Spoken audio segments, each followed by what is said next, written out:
कोई मोदी जी की बात करने नहीं आए, हम मुद्दे की बात करने आए। मोदी का गारंटी बड़ा मजबूत गारंटी है। अरे मोदी जी मेरा चाचा का गारंटी लेके दिखा दो, बाकी बाद में करेंगे। अरे तुम तो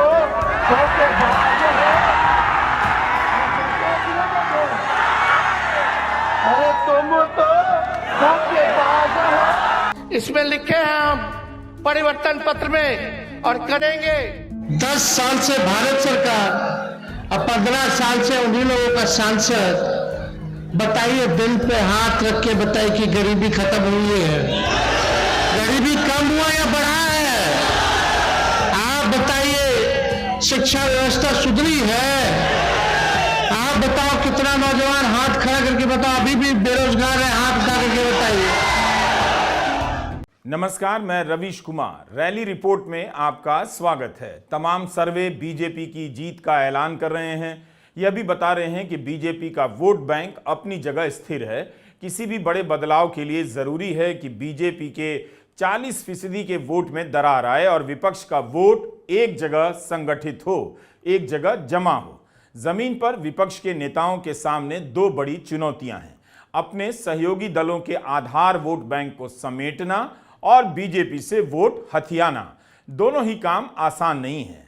रैली रिपोर्ट में हम तेजस्वी यादव की रैली पर बात करेंगे, लेकिन यह भी देखेंगे कि तेजस्वी अपनी पार्टी के कोर वोट को कैसे बीजेपी के पाले से खींचते हैं, यानी यादव वोट जो बीजेपी के साथ गया है उसे लौटा लाते हैं या नहीं, और बीजेपी और नीतीश के साथ बनी हुई अति पिछड़ी जातियों में अपनी दावेदारी कैसे पेश करते हैं।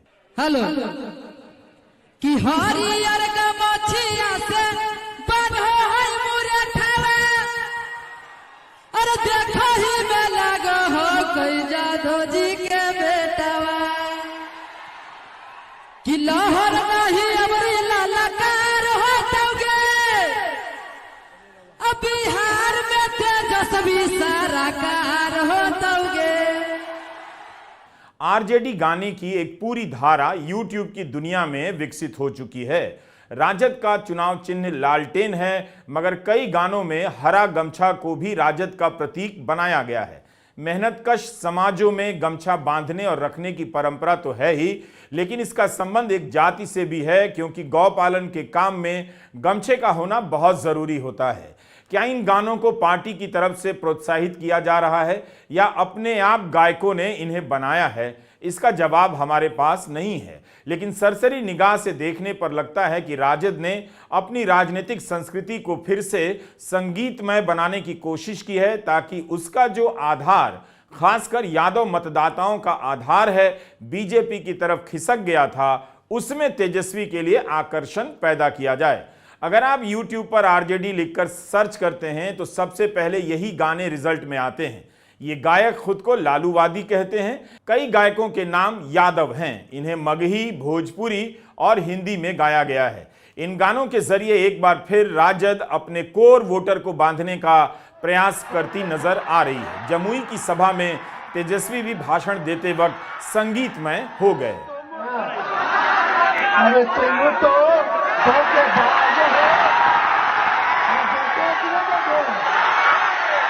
अरे तुम तो धोखेबाज हो, वादा करोगे भूल जाओगे। अरे रोज मोदी जी तुम ऐसा करोगे, रोज मोदी जी तुम ऐसा करोगे, जनता से लूट गई तो हाथ मलोगे। अरे तुम तो धोखेबाज हो, वादा करोगे भूल जाओगे।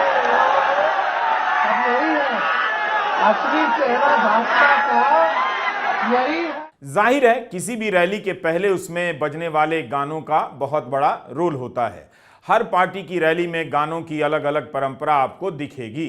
तेजस्वी यादव के मंच पर आपको नरेंद्र मोदी की रैली की तरह व्यवस्था नहीं दिखती है। मंच छोटा होता है और कई सारे नेताओं को जगह मिली होती है, बल्कि तेजस्वी के लिए ही कम जगह बचती है। जनता तेजस्वी के बिल्कुल करीब होती है और तेजस्वी भी मंच पर होते हुए पब्लिक के बीच में नजर आते हैं। इन सब का संबंध पैसे से भी है। मत भूलिए कि बीजेपी के पास आज कई हजार करोड़ रुपए का चंदा है। बीजेपी की रैली 5 स्टार लगती है, ऊंचा और बहुत बड़ा मंच होता है, शामियाना कहीं ज्यादा व्यवस्थित होता है। प्रधानमंत्री के हिसाब से मंच को भव्य बनाया जाता है ताकि उनके नेतृत्व को ऊंचाई दी जा सके। सुरक्षा कारणों से एक बड़ा सा डी एरिया भी बनता है। जनता और मंच के बीच एक दूरी तय की जाती है। पैसे का इतना इस्तेमाल होता है, फिर भी मोदी जी का भाषण मुस्लिम लीग और मछली के बिना पूरा नहीं होता है। मोदी जब मंच पर होते हैं तो केवल मोदी नजर आते हैं, कैमरा उन्हें ही देख रहा होता है। और तेजस्वी जब मंच पर होते हैं तो कई नेताओं से घिरे और सटे नजर आते हैं। बीजेपी की सभाओं की तुलना में तेजस्वी की पार्टी और उनकी रैली आपको हमेशा कमजोर नजर आएगी।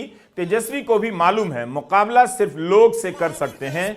उनकी सभाओं में लोग मंच के करीब तक पहुंचे होते हैं और कुर्सियों पर बैठकर सुनने के बजाय खड़े नजर आते हैं, बात बात में नारे लगाते हैं।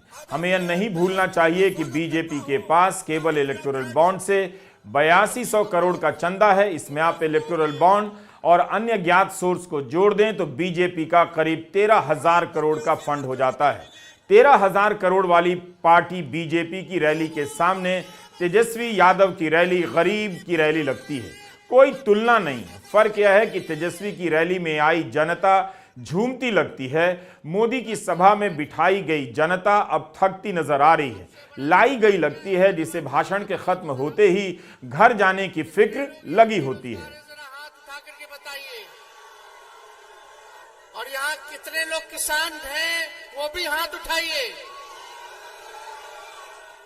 2014-2019 में नरेंद्र मोदी से हारने के बाद 2024 में विपक्ष हौसले में भले कमजोर ना दिख रहा हो, लेकिन उसकी आर्थिक क्षमता काफी कमजोर हो गई है।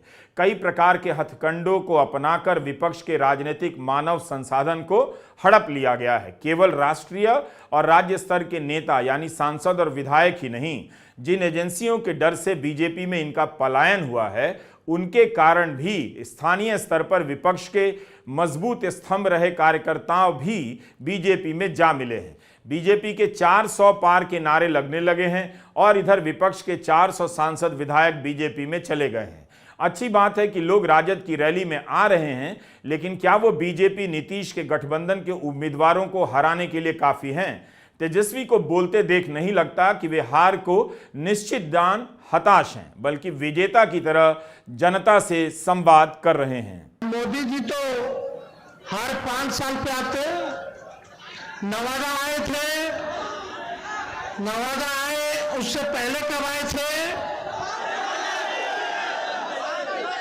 पिछले बार क्या आए थे, क्या कहा था उन्होंने? भाइयों बहनों, अच्छे दिन कहाँ गए? कहाँ गया अच्छा दिन? कैसे आएगा? भाइयों बहनों, काला धन लेके आऊंगा और उन्हीं पैसों को हर एक जनता के खाते में 15-15 लाख रुपया दूंगा। बड़ा 15 लाख आया। और क्या क्या बोले थे? भाइयों बहनों, मोदी एक बार आ जाएगा तो बिहार को विशेष राज्य का दर्जा दे देगा। बिहार को विशेष, अरे अभी भी आए तो नहीं पता, अभी भी आए तो नहीं पता कि बिहार के लिए 5 साल में क्या करेंगे। गरीबी खत्म कर देंगे। भाइयों बहनों, भाइयों बहनों, भाइयों बहनों, मोदी आएगा तो किसानों का आय दुगुना कर देगा। बड़ा कटनी हो रहा है, फसल का दाम भी सही नहीं मिल रहा है। अरे मोदी जी तो गोबर के भी हलवा बना करके परोस देते हैं। आंख फोड़ देंगे, फिर चश्मा दे देंगे और बोलेंगे कि देखो हमने चश्मा दिया। महंगाई पहले 2.5 लगती थी, अब इनकी महबूबा लग रही है। तेजस्वी यादव 2024 में डबल चुनाव लड़ रहे हैं। उन्हें केवल लोकसभा में ही बीजेपी को नहीं हराना है, बल्कि इसी चुनाव के नतीजे के दम पर बिहार विधानसभा के चुनाव में अपनी दावेदारी पेश करेंगे। अगर एनडीए ने इस बार 2019 का प्रदर्शन दोहराया, यानी 40 में से 40 या 39 सीटें जीत ली, तब 1.5 साल बाद होने वाले विधानसभा चुनाव में तेजस्वी की दावेदारी मुश्किल में पड़ सकती है। लोकसभा में कमजोर होकर आप विधानसभा में वो बढ़त हासिल नहीं कर सकते। खासकर पता नहीं कि कब कौन सी एजेंसी आकर राजद के किस नेता को दबोच ले। तेजस्वी यादव के लिए 2024 का चुनाव ही 2025 का चुनाव है। तेजस्वी को इसी चुनाव में मोदी का भी विकल्प बनना है और इसी चुनाव में नीतीश का भी। 34 साल के इस नेता के सामने दो ऊंचे पहाड़ हैं। हम लोग मोदी जी का बात करने नहीं आए, हम लोग मुद्दे की बात करना है।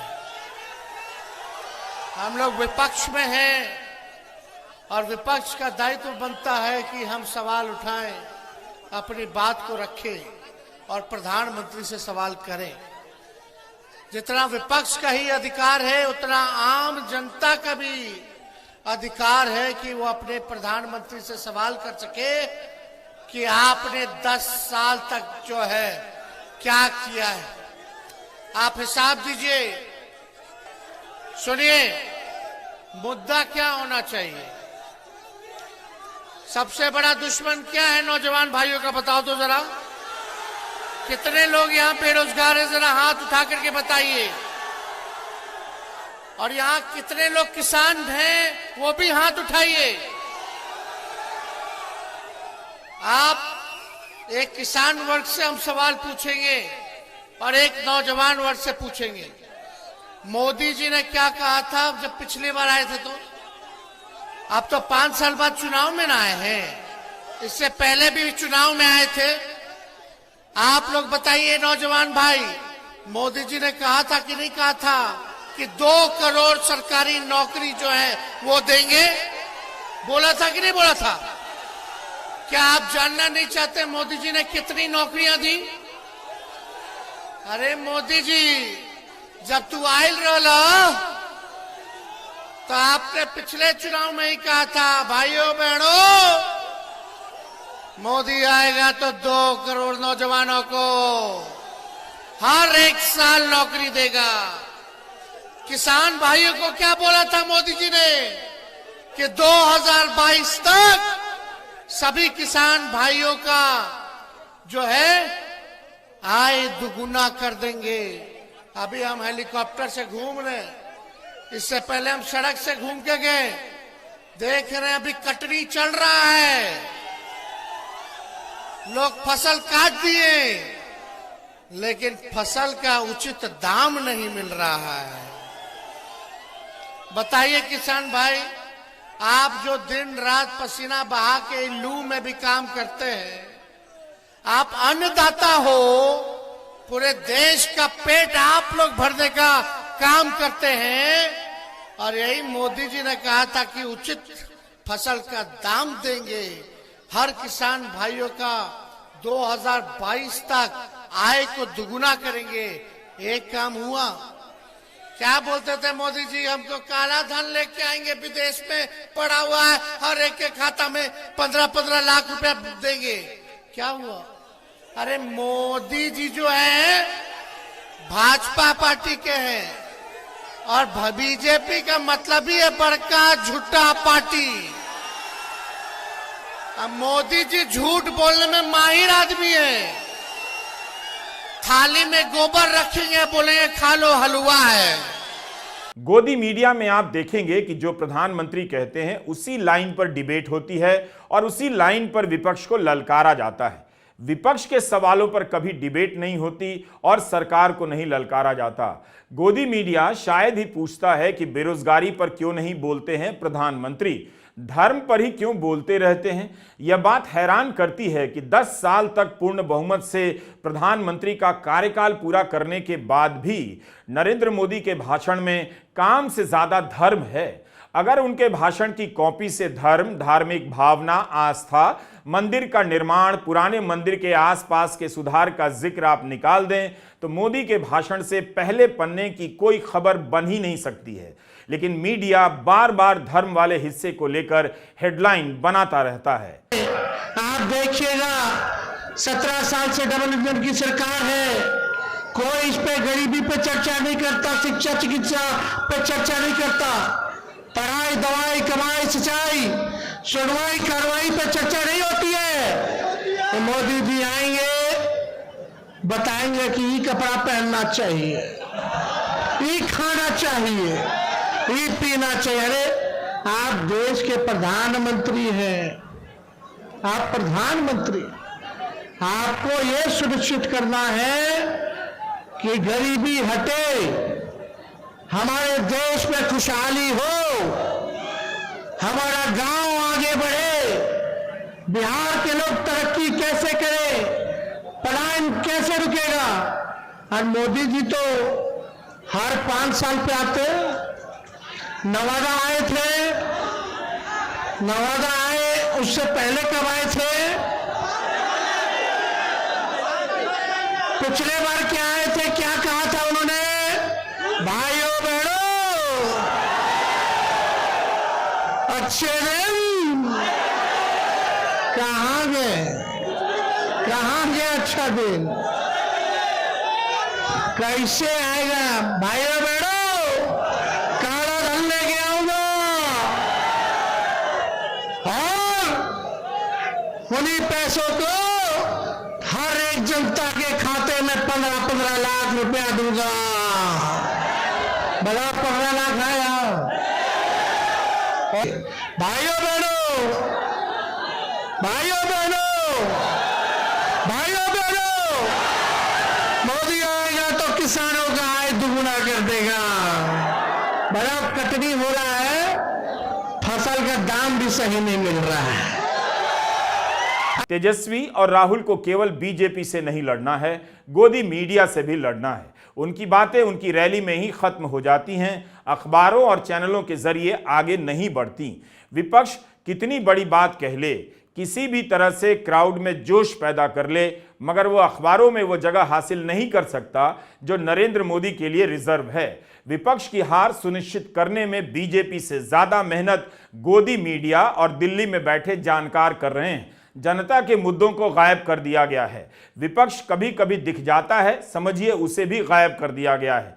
इसलिए तेजस्वी कई बार यह भी टेस्ट करते हैं कि जनता को पता है या नहीं। अपने समर्थकों और रैली में आए मतदाताओं के जहन में उन बातों को बार बार उभारते रहते हैं। चलिए अच्छा बात है घूमे चाचा जी, लेकिन बीजेपी वाला मना ना कर दिया नवादा के बाद। नवादा में क्या बोल दिए थे, सब पकड़ के रखे हुए आप लोग। हाँ, भाजपा वाला बोला कि आप इनको रोडस में भेजो, भाषण मत दिलवाओ, कहीं गलती से फिर महिला वाला बात बोल देंगे तो और गड़बड़ा जाएंगे रे भाई।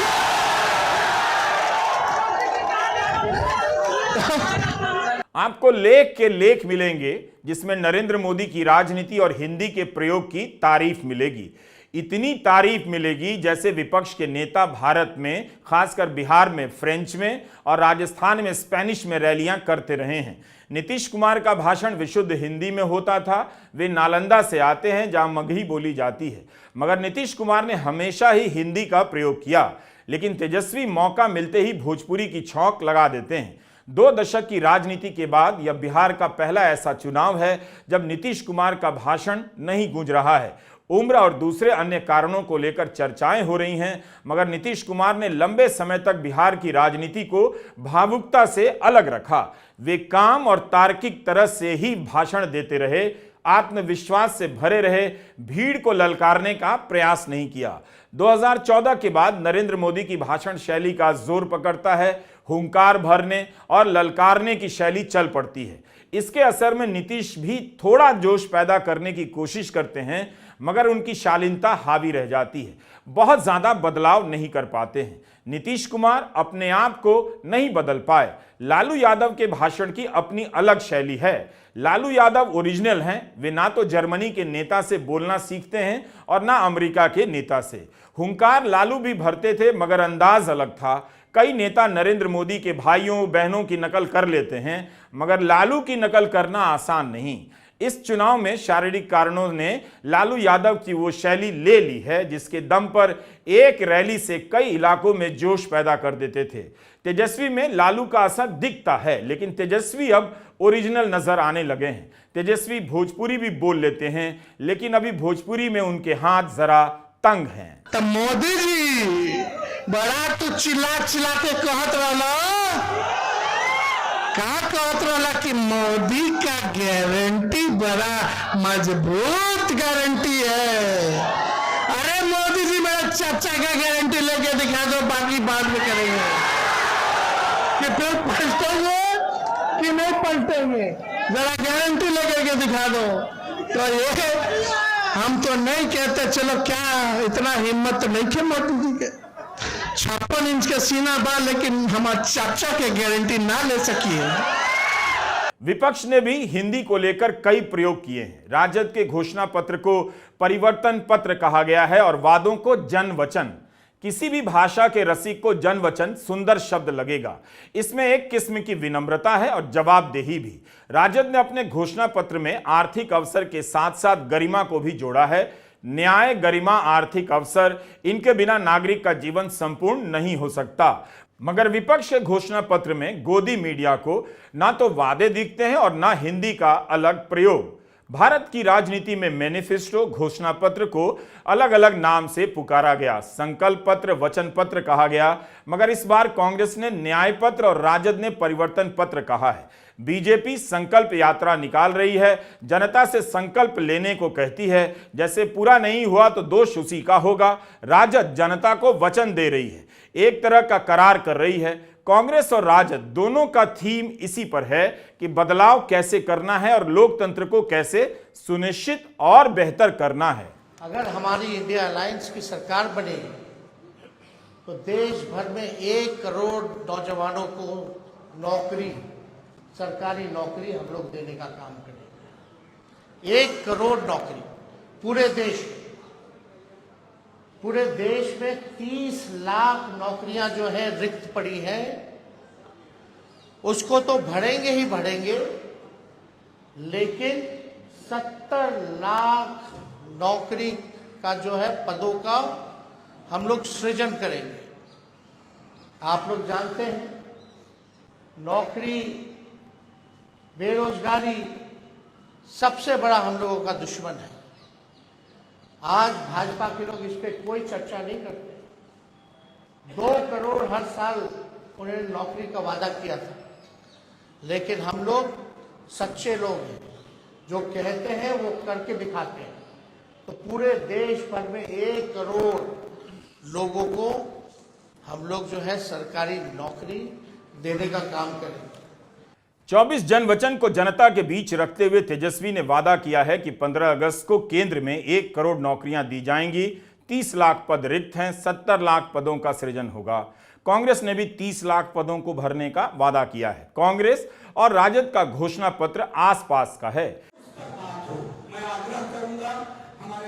यही नहीं, राजद के घोषणा पत्र पर इंडिया गठबंधन के नेताओं की भी तस्वीरें हैं और कई मुद्दे भी कांग्रेस से मिलते जुलते हैं। कांग्रेस की तरह राजद ने भी कहा है कि अग्निवीर योजना बंद कर देंगे। ड्यूटी के दौरान शहीद अर्धसैनिक बलों जैसे सीआरपीएफ, आईटीबीपी, एसएसबी, सीआईएसएफ इत्यादि के जवानों को शहीद का दर्जा दिया जाएगा। न्यूनतम समर्थन मूल्य की गारंटी देंगे और गैस सिलेंडर का दाम 500 रुपए होगा। इससे पता चलता है कि इंडिया गठबंधन के कांग्रेस और राजद में कई मुद्दों पर व्यापक ही नहीं आम सहमति भी है। ऐसा नहीं होगा कि वो तुम्हारा मुद्दा है तुम जानो, ये हमारा मुद्दा है हम जानेंगे।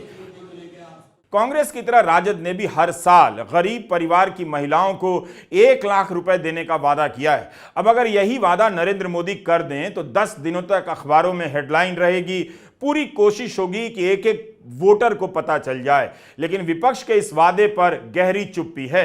बहस भी नहीं होती कि कहां से देंगे, क्योंकि अगर इसी को लेकर बहस होगी तो इस बहाने जनता तक बात पहुंच जाएगी कि इंडिया गठबंधन गरीब महिलाओं को 1 लाख रुपए देने की बात कर रहा है। जो आने वाला रक्षाबंधन है, गरीब परिवार की बहनों को हम लोग प्रत्येक वर्ष में 1 लाख रुपए का सहायता हम लोग देने का काम करेंगे। जो रक्षाबंधन आएगा उसी दिन से हमारी बहनों को जो गरीब परिवार में है हर एक साल 1 लाख रुपए का हम लोग जो है सहायता देंगे। सरकार में आने का मौका मिलेगा या नहीं इस समय कोई नहीं कह रहा, लेकिन विपक्ष ने स्थानीय मुद्दों को अपना हथियार बनाया है। आज 13 अप्रैल है, 19 अप्रैल को पहला मतदान है। बीजेपी को लगता है कि उसके मतदाता अब कुछ भी हो जाए उसे ही वोट देंगे। जिस पार्टी के नेता दिन रात काम करते हैं उसका घोषणा पत्र का आज तक पता नहीं। मीडिया रिपोर्ट के अनुसार मोदी सरकार ने 2 साल में 2700 बैठकें कर 2047 का एजेंडा तैयार कर लिया। इस तरह से तो माहौल बनाया जाता है। कोई पूछने वाला नहीं कि भाई आपने 2700 बैठकें कर ली, 2047 का एजेंडा बना लिया, तो आपका घोषणा पत्र सबसे पहले क्यों नहीं आया? तेजस्वी लगातार युवाओं की बात कर रहे हैं, नौकरी की बात कर रहे हैं। तेजस्वी को दिखने लगा है कि उनकी रैलियों में आने वाले ज्यादातर युवा हैं। अपने मंच से वो बुजुर्गों को नमस्कार करते हैं, पांव छूते हैं और युवाओं को गले लगाते हैं, नमस्कार नहीं करते। गया के टिकारी की सभा में तेजस्वी यादव नौकरी की बात करने लग गए। आप बताओ कितना नौजवान हाथ खड़ा करके बताओ अभी भी बेरोजगार है, हाथ उठा करके बताइए। बेरोजगारी नहीं मिटी, गरीबी नहीं मिटी। आप बताइए महंगाई बढ़ा कि कम हुआ? सिलेंडर का दाम कितना हो गया? 1200 1500 है कि नहीं? आम आदमी, गरीब आदमी कहां से चला पाएगा? चुनाव से पहले टिकटों के बंटवारों को लेकर महागठबंधन में कई तरह की दरारें देखने को मिली, मगर अब इसके कई घटक दलों के बीच का रिश्ता कहीं ज्यादा गाढ़ा लगने लगा है। विपक्ष इस चुनाव को स्थानीय मुद्दों पर रखना चाहता है, हर क्षेत्र की अलग लड़ाई बनाना चाहता है। इसलिए तेजस्वी नवादा में नवादा की बात करते हैं, नालंदा में नालंदा की। पूछते हैं कि बीजेपी ने पुराना उम्मीदवार क्यों बदला, कभी भोला सिंह तो कभी गिरिराज सिंह तो कभी विवेक ठाकुर। नालंदा में ही 14 बार बाहरी उम्मीदवार आकर जीते हैं। भाजपा वाले लोगों ने नवादा को प्रयोगशाला बना दिया है। कभी उसको ले आओ जी ठेल दो नवादा, उसको ले आओ जी ठेल दो नवादा। ये जो ओवर कॉन्फिडेंट है ना, ये लोग सारा ओवर कॉन्फिडेंस निकल जाएगा इस चुनाव में। विपक्ष जब रोजगार विकास को लेकर चुनौती देता है तो नरेंद्र मोदी शायद ही विस्तार से जवाब देते हैं। अगर कोई नेता मछली खाता हुआ वीडियो जारी करता है तो उस पर जरूर बोलते हैं, लेकिन विपक्ष की रैलियों में ऐसा नहीं है। नरेंद्र मोदी अपनी सभाओं में लालू यादव के रेल मंत्री के दौर की बात करते हैं, रेलवे की नौकरी में कथित धांधली की बात करते हैं। तेजस्वी उन आरोपों का जवाब अपनी रैली में जरूर देते हैं। लालू जी को बोलते हैं, अरे लालू जी रेल मंत्री थे तो 90,000 करोड़ का मुनाफा दिया जो आज तक किसी भी देश के मंत्री ने नहीं दिया। हर बजट में, रेलवे के बजट में किराया कम किया, सब कूली भाई को परमानेंट कर दिया। देश भर में जितना कूली था, एसी में भी सफर करे गरीब, क्योंकि गरीबों का ना लाइफ लाइन है भाई। सवारी असल रेलवे गरीबे भाई लोग का है। तो लालू जी तो भाड़ा कम करते थे और ये भी सोचे कि स्लीपर के रेट पर एसी में चढ़ ले तो गरीब रथ जैसा ट्रेन खोलने का काम किया लालू जी ने। यही नहीं, बताओ मोदी जी, आप तो रेलवे को बेच दिए हैं, प्राइवेटाइज कर दिए, वो तो छोड़ो, लेकिन आपने कितना कारखाना दिया रेलवे को बिहार में? लालू जी तो 3-3 कारखाना रेलवे को देने का काम किया। छपरा, मधेपुरा, हर जगह जी हो, पहिया कारखाना हो। आज देश में अगर ट्रेन दौड़ रहा है तो उसका चक्का आपके बिहार में बनता है। यह है लालू जी का काम। अब लालू जी के गरिया ने क्या किया? भ्रष्टाचारी। हाँ भाई हाँ, जो बीजेपी से हाथ मिलाएगा हो जाएगा राजा हरिश्चंद्र, और जो ना मिलाएगा उसके पीछे छोड़ दिया जाएगा इनका। अब बताइए, हम तो बोल रहे हैं, आप ही लोग बता रहे हैं। जमुई, टेकारी, नालंदा और नवादा की रैलियों का वीडियो देखते हुए लगा कि तेजस्वी को सुनने लोग तो आ रहे हैं और लोगों में जोश भी है, मगर इस लड़ाई का मैदान केवल रैली नहीं है। रैली में जो नहीं आए हैं उन तक पार्टी कैसे पहुंच रही है? महागठबंधन का उम्मीदवार क्या आरजेडी के बाकी विधायकों के साथ मिलकर लड़ रहा है? क्या राजद के विधायक कार्यकर्ता महागठबंधन के उम्मीदवार को जिताने के लिए जी जान से जुटे हैं? क्या मतदान केंद्रों तक जनता को ले आने की रणनीति बनाई गई है? रैली के पीछे जो चुनावी लड़ाई होती है उसमें उसकी क्या हालत है? आरजेडी की, कांग्रेस की, सपा की चुनाव की तस्वीर तभी पूरी होती है जब आप व्हाट्सएप से लेकर घर घर पहुंचने की लड़ाई को देखते हैं। निश्चित रूप से इसमें बीजेपी को काफी बढ़त हासिल है। यह लड़ाई विपक्ष अब नहीं लड़ सकता है। जनता अगर विपक्ष के लिए लड़ेगी तभी विपक्ष बीजेपी से लड़ सकता है। वक्त बहुत कम है और चुनौतियां मुश्किल, लेकिन अच्छा लगता है कि विपक्ष के नेता जनता से अपने रिश्ते बना रहे हैं और लड़ाई लड़ रहे हैं। नमस्कार, मैं रवीश कुमार।